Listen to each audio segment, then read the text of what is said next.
요한복음 4장 1절에서 15절까지의 말씀. 예수께서 제자를 삼고 세례를 베푸시는 것이 요한보다 많다는 일을 바리새인들이 들은 줄을 주께서 아신지라.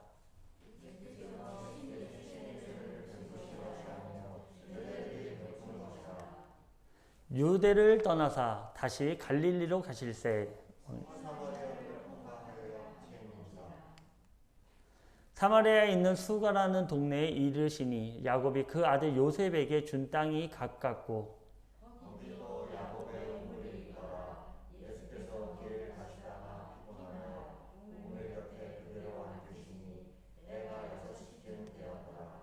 사마리아 여자 한 사람이 물을 기르러 왔음에 예수께서 물을 좀 달라 하시니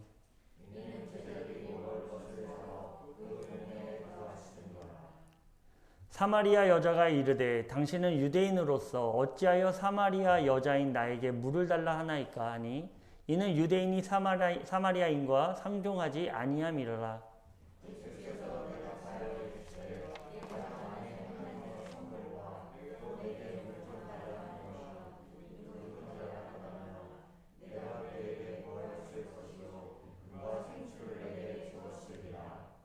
여자가 이르되 주여 물기를 그릇도 없고 이 우물은 깊은데 어디서 당신이 그 생수를 얻겠사옵나이까.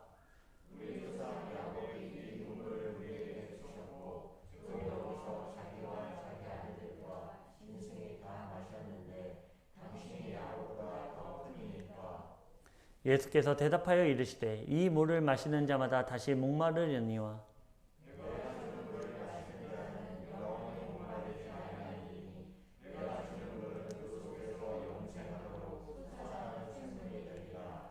여자가 이르되 주여 그런 물을 내게 주사 목마르지도 않고 또 여기 물 기르러 오지도 않게 하옵소서. 아멘. 네, 오늘은 영과 진리로라는 제목으로 함께 말씀을 나누겠습니다. 다음 주까지 이어지는 말씀인데요. 우리가 예배를 드림에 있어서 예배를 드리러 나온다라고 하는데 이 예배를 드린다라는 것이 어떤 의미인지 사실 잘 모를 때가 많아요. 예배를 드린다고 하는데 이 예배가 도대체 뭔가? 예배를 이거를 그냥 와서 순서 있게 앉아 있다가 설교 시간에 말씀 듣고 집에 가면 되는 것인가? 이것이 예배인가? 이것이 혹시 예배라고 생각하신다면 우리는 그동안 잘못 드린 예배를 드리고 있었던 것입니다. 예배라는 것은요, 방법이 있어요. 하나님께 예배드리고 하나님을 경배하기 위해서는 방법이 있어요. 그래서 예수님께서 우리에게 어떻게 말씀하셨냐면, 너희들이 예배할 때, 이제 다음 주에 이 본문의 제목이 되겠는데, 너희들이 예배드릴 때 영과 진리로 예배드려라. 그렇게 했거든요. 예전에 개역 한글판은 그렇게 기록하고 있었어요. 신령과 진정으로 드려라. 신령과 진정으로 예배 드리라고 하니까 어떤 마음이 듭니까? 신령과 진정으로 드려라. 어떤 마음이 드십니까? 뭔가 되게 신령하게, 뭔가 되게 진정성 있게 와가지고 자세도 바로 하고 옷도 매문새도 좀 바라보고, 물론 그게 당연히 그렇게 해야 되겠죠. 그런데 그게 핵심은 아니다라는 거예요. 우리가 예전에 뭐 드라마 같은 데 보면은 물 한 잔 떠놓고 막 그 정성 옷을 재개하고 목욕을 깨끗하게 하고 흰색 옷을 싹 입고 물 한 잔 떠놓고 그렇게 비는 그런 신령과 진정의 생각이 아니라 그런 어떤 정성을 들여야 된다, 정성이 부족하다, 이런 내용이 전혀 아니다라는 거죠. 신령과 진정이라는 것은 사실 오역입니다. 그래서 이것을 조금 개역개정에서는 그나마 잘 번역을 했어요. 그래서 영과 진리로 예배드려야 된다라고 그렇게 기록하고 있습니다. 그러니까 우리가 보면은 말씀을 전후 문맥 없이 한 구절만 보는 말씀은 굉장히 위험한 말씀이에요. 우리가 대표적으로 욥기 8장 7절, 다들 이 욥기 8장 7절 어떤 구절인지 아십니까? 아마 제가 한마디만 하면 바로 아실 거예요. 내 시작은 미약하였으나 내 나중은 심히 창대하리라. 바로 요건가요? 없네요, 여기는. 그게 무슨 내용이냐면 사실 그 빌닷이라는 수아 사람 빌닷 친구가 와가지고 욥을 조롱하는 말이었죠. 야, 네가 잘못했으니까 이런 일 생기는 거 아니야. 정죄하는 거예요. 사단은 우리를 끊임없이 정죄하거든요.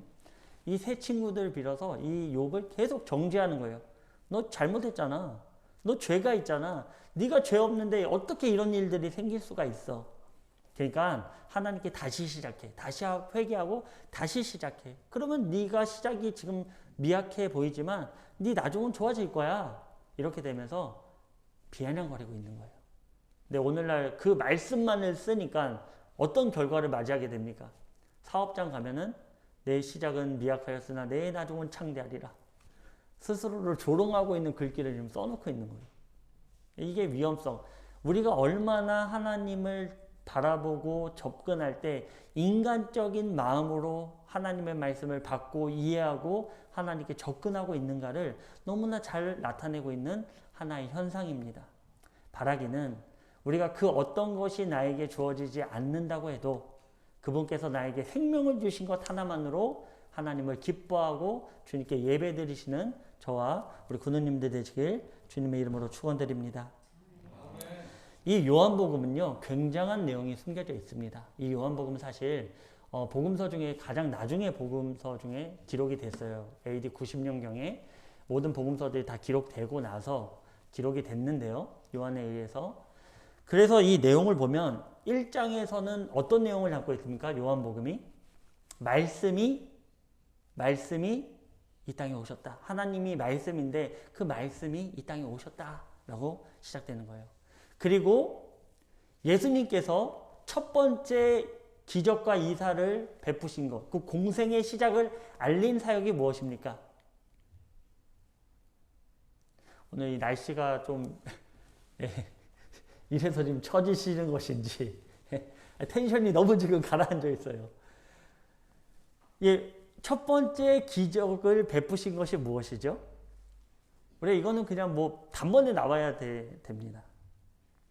가나의 혼례, 가나의 혼인잔치, 그죠? 그래서 물이 포도주로 바뀌는 사건, 그죠?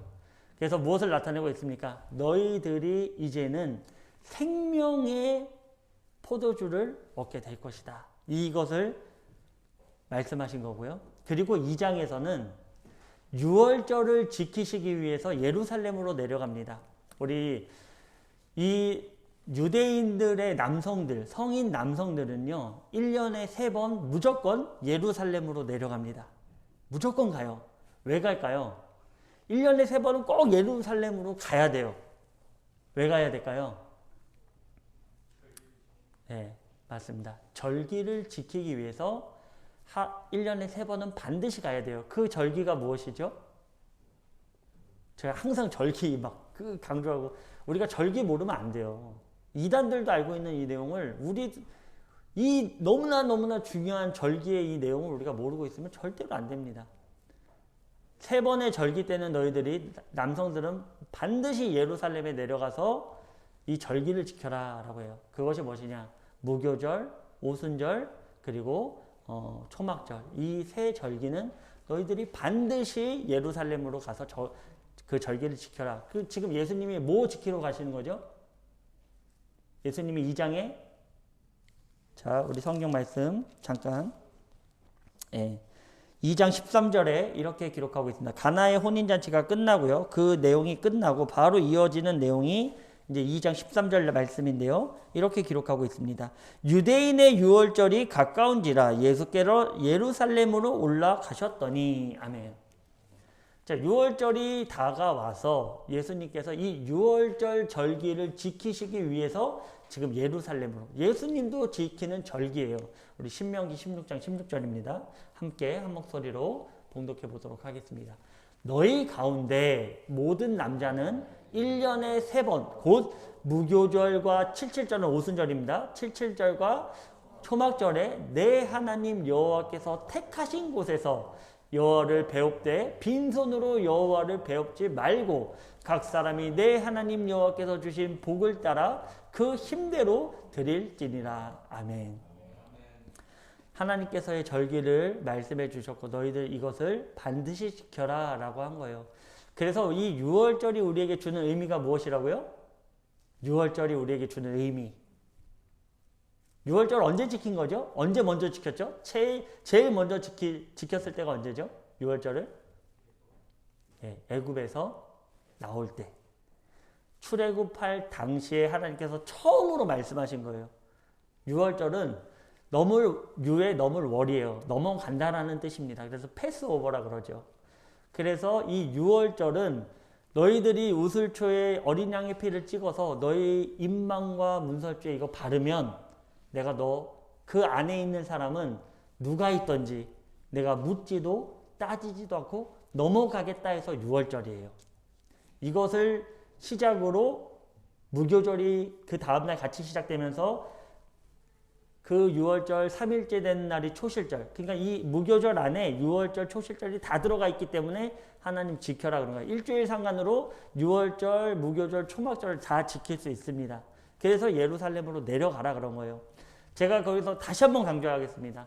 유월절의 어린 양으로서 예수님께서 정확하게 유월절 어린 양으로서 골고다 언덕에서 십자가에 달리셨습니다. 어린 양의 피와 같이 그 피를 너희 심령에 바르면 하나님께서 너희들을 묻지도 따지지도 않고 너희를 구원해 주겠다라는 약속이 바로 유월절에 있는 거예요.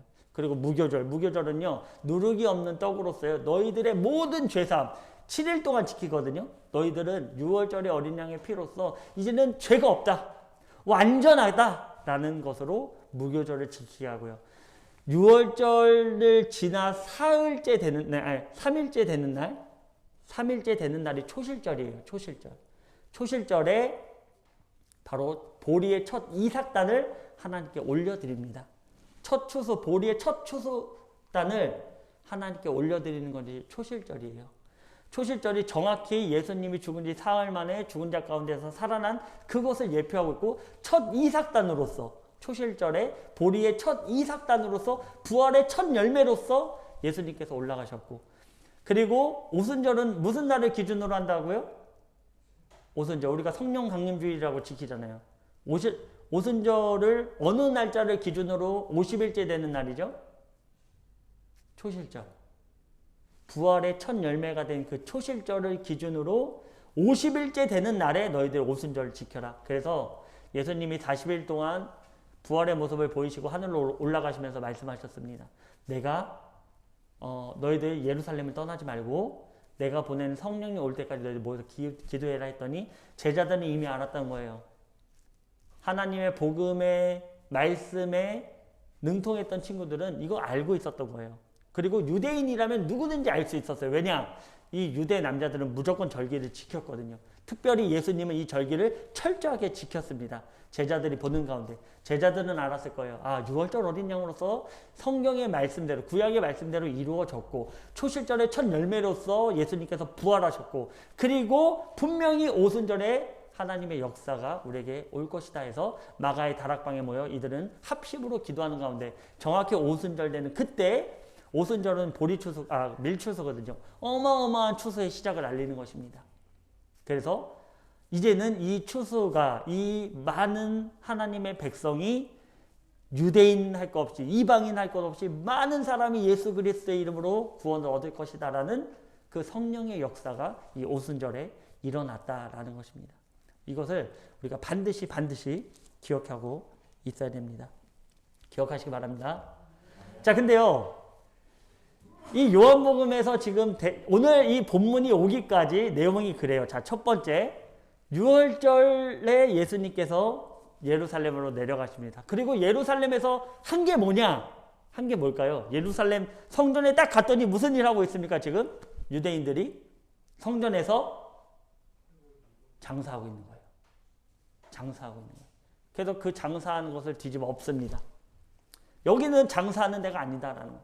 여기 예배하는 데지 세상적인 가치를 들고 와서 장사하는 곳이 아니다라는 거예요. 그러면서 너희들이 여기를 헐어라. 그래요. 이거 헐면 내가 며칠 만에 이거 다시 세우겠다? 3일 만에 세우겠다. 그러니까 사람들이 그래요. 저 미친 사람을 가서. 아니, 이거를 지금 솔로몬 성전, 저기 뭐야. 갑자기 이름도 까먹었네요. 수르바벨 성전 이거 지금, 이 헤롯 성전 이거 짓기가 얼마나 힘든데 지금 그런 말도 안 되는 얘기를 하냐. 근데 그 의미가 무엇입니까? 6월절 어린 양으로 예루살렘에 왔고, 그리고 내가 3일 만에 이것을 성전을 세우겠다라고 얘기하는 것은 뭘 의미하고 있죠? 부활을 의미하고 있어요. 6월절 어린 양으로 지금 예루살렘으로 왔고 그 예표를 보여주고 있는 거예요. 그리고 내가 이 성전을 너희들 헐어라. 내가 3일 만에 짓겠다. 그런 얘기. 2장 19절에 이렇게 얘기하죠. 예수께서 대답하여 이르시되 너희가 이 성전을 헐라. 내가 사흘 동안에 일으키리라. 아멘. 예수님의 정확한 부활을 나타내고 있어요. 그리고 나서 이어지는 내용이 뭐냐면요. 유대인인 니고데모가 찾아옵니다. 근데 이 니고데모는요. 바리새인으로서 유대 지도자예요. 정통 유대인입니다. 그리고 밤에 찾아와요. 그리고 어떻게 해야 구원을 얻겠습니까? 얘기를 했더니 예수님께서 뭐라 그러니까? 물과 성령으로 거듭나지 않고는 아버지의 나라로 갈 자가 없다. 성령에 대한 예표를 주시고요. 그리고 이어지는 내용이 무엇이냐면 세례를 베푸는 내용으로 이어집니다. 자, 우리가 이렇게 딱 생각하고 오늘 본문으로 들어가시길 바라요. 요한복음 4장으로 들어가길 바라요. 자, 요한복음 4장으로 이제 우리가 왔습니다. 자, 그죠? 그래서 4장 1절에 보면 예수께서 제자를 삼고 세례를 베푸는 것이 요한보다 많다는 말을 바리새인들이 들은 줄을 주께서 아신지라. 예수께서 친히 세례를 베푸신 것이 아니요 제자들이 베푼 것이라. 유대를 떠나서 다시 갈릴리로 가실세. 자, 세례를 베푸는 내용으로 시작을 하고 있어요. 그런데 이것을 누가 딴지를 거는 것입니까? 바리새인들이 딴지를 거는 거예요. 아니, 저가 누군데 세례를 주고 또 많은 사람들이 저 사람한테 모여가고 있는가? 지극히 인간적인 생각이에요. 우리의 세력보다, 우리의 인기보다도 누가 지금 인기가 많아지고 있습니까? 예수님 인기 많아지고 있는 거예요. 야, 이거 큰일 났다. 다 뺏기겠다. 그래서 이들이 생각해낸 게 무엇입니까? 아, 이걸 어떻게 하면 박해를 할까? 이런 생각을 하고 있는데 예수님이 그걸 이미 아셨어요. 그래서 어디로 가시고자 했습니까? 다시 예루살렘에서 6월절도 끝났겠다? 어디로 가시고자 하는 것입니까? 다시 갈릴리로, 원래 있던 갈릴리로 돌아가시고자 한 거예요. 그런데 지금 루트를 보십시오. 자, 예루살렘 보이시죠? 밑에 예루살렘이고 그 위로가 바로 갈릴리입니다. 사마리아를 통과해야 되는데 지금 예수님의 루트인데요. 저 루트를 유대인들이 저 루트를 사용하기에 용이했을까요? 길은 제일 단거리예요. 갈릴리로 가려면 직선으로 그냥 올라가면 돼요. 예수님께서도 이제 그렇게 가시겠다라고 한 거고. 근데 유대인들한테는요, 굉장히 어려운 루트예요. 왜냐? 사마리아가 껴있거든요. 당시에 사마리아인들은 상종을 하지 않았어요. 개만도 못하게 취급을 했어요. 그래서 개를 만져도 될지 모르지만 사마리아인들하고는 말도 섞으면 안 돼요. 마주쳐서도 안 돼요. 왜냐? 혼합돼 버렸다. 이들은 혈통을 굉장히 중요시합니다. 유대인들은. 오늘날에도 그렇죠. 유대의 혈통들을 얼마나 귀하게 생각합니까? 그런데 요즘에는 뭐 저 정도까지는 아닌데 당시에는 굉장히 심했어요. 이 혈통주의. 우리는 택한 백성, 선택된 선민 사상이 저들 가운데 뿌리 깊게 박혀 있었기 때문에 아수르에 의하여 혼합된 사마리아 지역은 개만도 못하다라고 생각한 거예요. 그래서 유대인들은, 일반적인 유대인들은 어디로 갑니까? 갈릴리를 갈 때 베레아를 통해서요. 그 옆으로 베레아를 통해서 쭉 올라가서 갈릴리로 디귿자 형태로 간다라는 것이죠. 아니면 저기 지중해 선을 따라서 쭉 올라가든지. 절대로 사마리아로, 그러니까 아주 급한 일이 있지 않는 이상, 어쩔 수 없이 진짜 모든 것을 막고 그냥 쭉 통과하지 않는 이상 저 루트를 사용하지 않습니다. 예수님께서는요, 지금 4절에 이렇게 고백하고 있습니다. 사마리아를 통과하여야 하겠는지라. 아멘.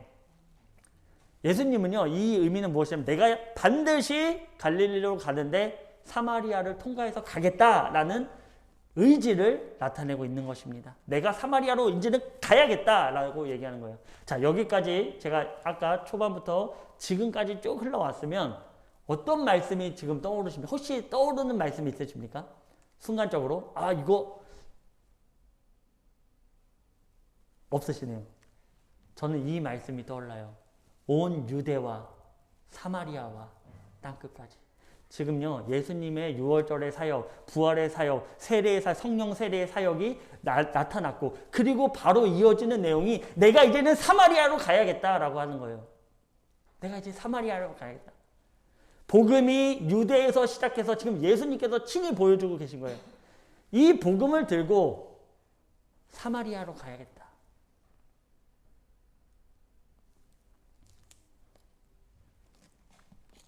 그래서 5절입니다.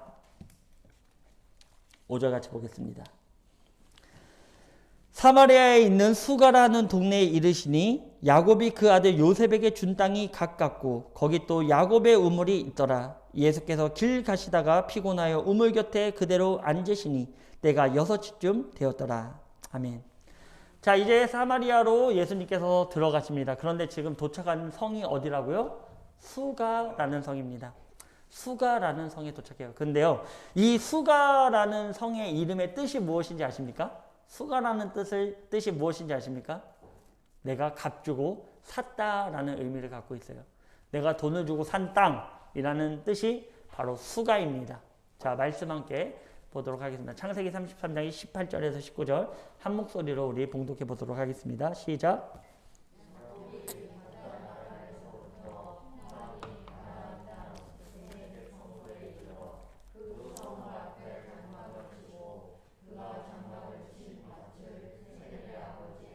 하몰의 아들들의 손에서 100크시타에 샀으며. 아멘.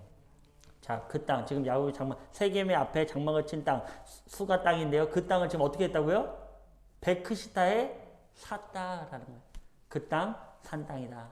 또 이어서 나옵니다. 창세기 48장 21절에서 22절 한 목소리로 봉독해 보도록 하겠습니다. 시작.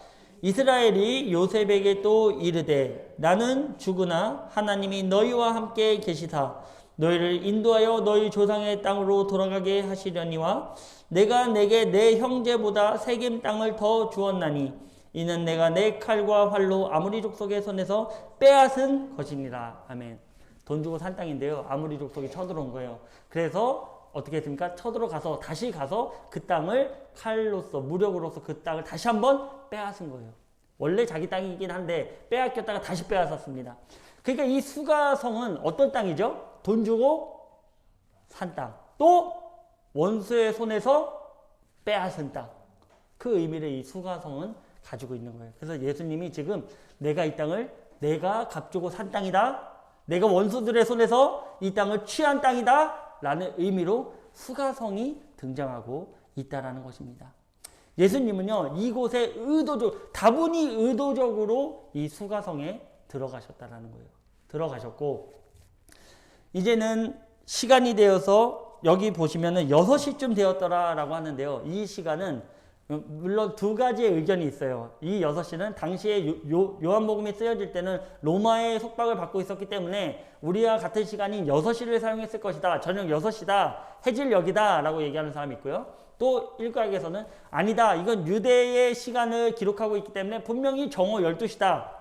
딱 12시, 그 해가 중천에 뜨는 그 정오 12시다. 라는 의견이 있습니다. 뭐 그것은 중요한 것이 아닙니다.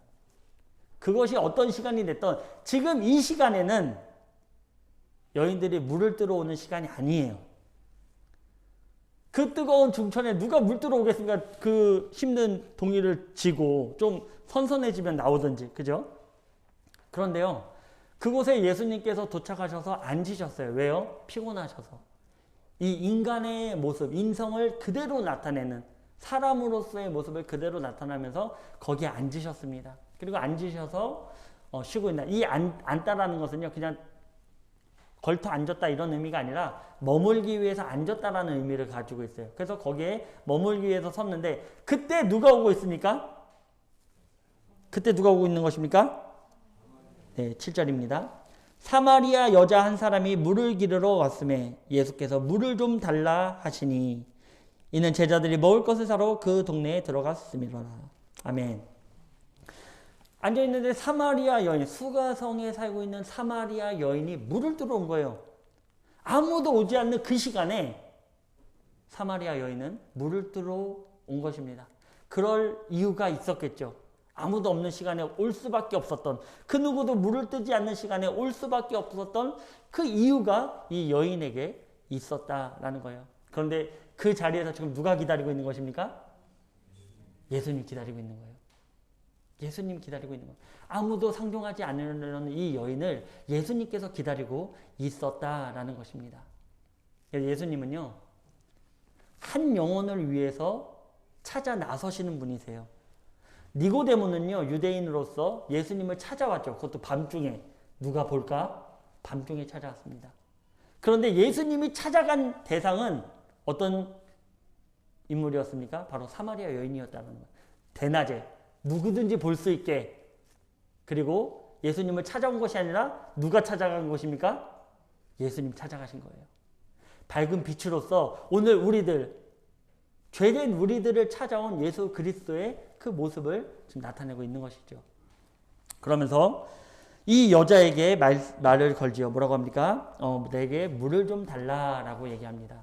여인에게 물을 좀 달라라고 합니다. 그리고 그 배경 설명을 하세요. 또 그때 당시에 시장이었기 때문에 제자들은 이미 다 음식을 구하러 갔고 지금 예수님과 이 여인만 1대1로 독대하고 있는 상황들을 나타내고 있는 것입니다. 그리고 9절입니다. 사마리아 여자가 이르되 당신은 유대인으로서 어찌하여 사마리아 여자인 나에게 물을 달라 하나이까 하니 이는 유대인이 사마리아인과 상종하지 아니함이로라. 물을 달라고 하니까 여인이 뭐라고 얘기합니까? 아니 당신은 유대인인데 왜 나한테 물 달라고 합니까? 난 사마리아 여인 아닙니까? 당신들이 개만도 취급 못하는, 말도 걸지도 않고 눈도 마주치지도 않는 그런 저에게, 그것도 여자인 저에게, 남자도 아니고 어떻게 물을 달라고 합니까? 당신 나랑 상종하지 않지 않습니까? 라고 얘기하는 거예요. 근데 사실은요, 그 우물이 상징하는 것이 무엇입니까? 그 우물에 상징하는 것은 신랑과 신부의 만남이 있는 자리예요. 리브가 때도 그랬고요. 모세 때도 그랬고요. 야곱 때도 그랬습니다. 우물은 항상 여인을 만나는 자리로 등장할 때가 굉장히 많았어요. 그래서 신랑 대신 예수님께서 지금 신부된 교회를 만나는 그런 장소였고 이미 예수님의 밝은 빛을 만난 이 여인은 예수님의 그 영원한 구속하심, 구원하심에 이미 참여하는 자가 되었다라는 것을 나타내고 있는 것입니다. 근데 그것이 보이지 않죠? 그런데 무엇이 보이는 것입니까? 예수님을 만났더니 무엇이 보이기 시작하는 것입니까? 예수님과 저는 상종할 만한 대상이 되지 못합니다. 저는 죄인이에요. 자기의 죄성이 드러나는 것입니다. 예수님을 만나면요, 나의 죄가 생각나요. 진정으로 예수님을 나의 구주로 인격적인 예수님을 만나기 시작하면요, 우리 안에 죄된 마음이 생각나기 시작합니다. 그리고 무엇입니까? 무엇을 지금 가지고 오는 것입니까? 지금 유대인과 사마리아 시선으로 보면 어떤 만남이 지금 이루어지고 있는 것이죠? 대화의 물꼬리 트기 시작하고요. 화해의 물꼬리 트기 시작하는 것입니다. 무엇이냐면 예수님을 믿는 모든 공동체는 회복이 돼야 된다는 거예요. 서로의 관계에 대한 회복, 이해와 관용과 사랑의 회복이 되어져야 돼요. 반드시 그것은 우리에게 있어야 되는 것입니다. 교회라는 공동체가 깨어져 있다면 그것은 다른 말로 하면 예수님을 만나지 못했다. 예수님의 인성을 나타내고 있다 그랬잖아요. 예수님 피곤하셨어요. 말인즉슨 신적인 모습에 예수님을 부각시킨 것이 아니라 인간적인 완전하신 인간이신 예수님을 부각시키고 있다는 것이죠. 지금 예수님도 사람으로서 화해하는 것이 쉽겠습니까? 예수님이 사람으로서 십자가에 달리는 것이 쉽겠습니까? 쉽지 않아요. 근데 예수님은 내가 먼저 손을 내밀었다라는 것입니다. 우리 교회에 대한 음성이에요. 아직도 지지고 볶고 싸우고 있다면, 교회 안에서, 가족 안에서, 친척, 친구들 간 아직도 싸우고 있다면, 내가 먼저 손을 못 내밀고 있다면 우리는 아직 예수님을 만나지 못한 거예요. 그것이 증거입니다. 예수님을 만나면요, 나의 죄성이 생각납니다. 내가 죄인이군요. 내가 싫어하는, 내가 원수보다도 못하게 생각하는 저 사람보다 내가 더 죄인이군요. 그것이 깨달아지면서 화해의 손길을 내밀 수 있다는 것이죠. 그래서요, 생각해 보세요. 교회 안에서도요, 다툼이 있는 교회들은요, 예배를 제대로 드릴 수가 없어요. 예배가 드려지겠습니까? 계속 신경 쓰여서, 아우, 저 사람 저거, 어우, 꼴보기 싫어. 그죠? 근데 그 꼴보기 싫은 걸 누가 먼저 없애야 된다고요? 내가 없어요, 내가. 내가 먼저 그 장막을 걷지 않으면 안 됩니다. 예수님을 만난 사람은요, 내가 먼저 하는 거예요. 내가 먼저 화해하고, 내가 먼저 손 내밀고, 내가 먼저 물 한 잔 달라고 한 거예요. 근데 이 물이라는 것은요, 생명을 나타내고 있습니다. 생명. 물은 생명이에요, 생명. 그래서 예수님이 지금 여인에게 뭐라고 말한 거냐면, 너 나한테 물 한 잔 줘라 라고 얘기한 것은 너의 생명을 이제 나에게 맡겨라 라는 거예요. 너의 생명, 너의 구속, 너의 구원함 이제 나에게 맡겨라 라는 겁니다. 근데 여인은 그것을 깨닫지 못하죠. 아니 어찌 나한테 물을 달라고 합니까? 나는 죄인인데, 죄인만 드러난 거예요.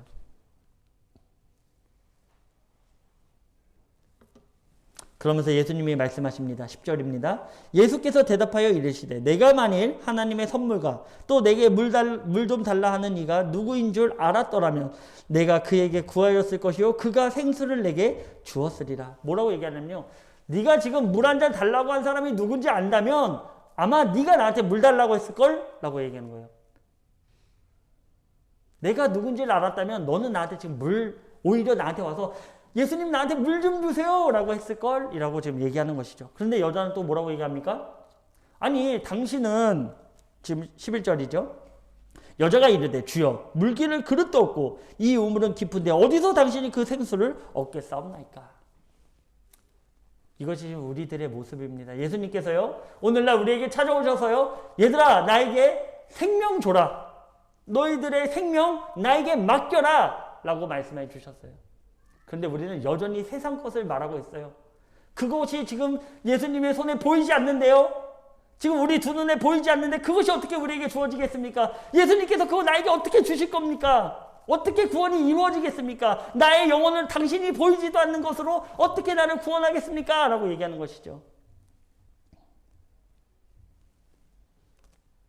그러면서 여인은 이렇게 얘기합니다. 우리 조상 야곱이 이 우물을 우리에게 주셨고 또 여기서 자기와 자기 아들들과 짐승이 다 마셨는데 당신이 야곱보다 크니까? 라고 얘기합니다. 당신이 야곱보다 커서 우물을 만들 수 있다는 것입니까? 라고 얘기하는 것이죠.